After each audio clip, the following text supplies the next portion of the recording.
Hey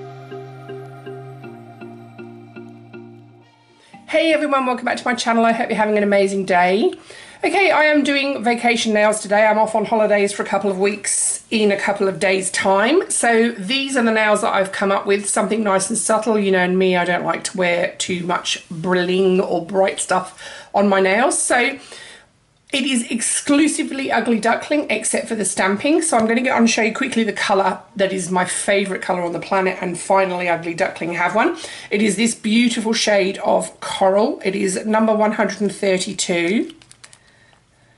And that is what the colour looks like. So that's the feature colour.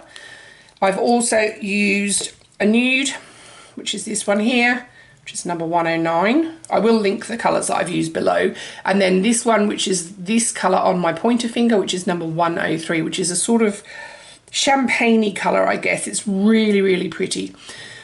And the other thing I am going to be using, I'm going to give you a quick sneak. This is the plate, that is the image that I'm using. This is one of the next releases from Dixie plates, so keep an eye out. And if you want to see how I have created these, then stay tuned.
Done, and I finished off with the Ugly Duckling No Wipe top coat. Now I forgot to mention the stamping polish I used because it is a new one from Hit the Bottle. It's a rose gold colour and it's called Rose Glow Gold. So that is the colour. Other than that and the stamping plate, everything else is exclusively Ugly Duckling. So super easy. There's nothing earth shattering about it. It's just a nice colour combination and a little bit of stamping. So the plate won't be out until, I'm not exactly sure, it's probably going to be end of June, early July, probably more like early July I would say. And I'm going to leave it there. So thumbs up if you like the video, guys. If you've got any comments or questions, pop them in the comments box and I will get back to you. I'll link everything that I use below, so I won't link the plate, I'll just link my Dixie Plates website and my other stockists. And please subscribe if you haven't, guys. I really appreciate your support. Now I'm going to be away for, I'm not coming back till about the 6th or 7th of June, I think it is. So there won't be any videos in the meantime. I will see you when I get back, and thanks for watching. Bye.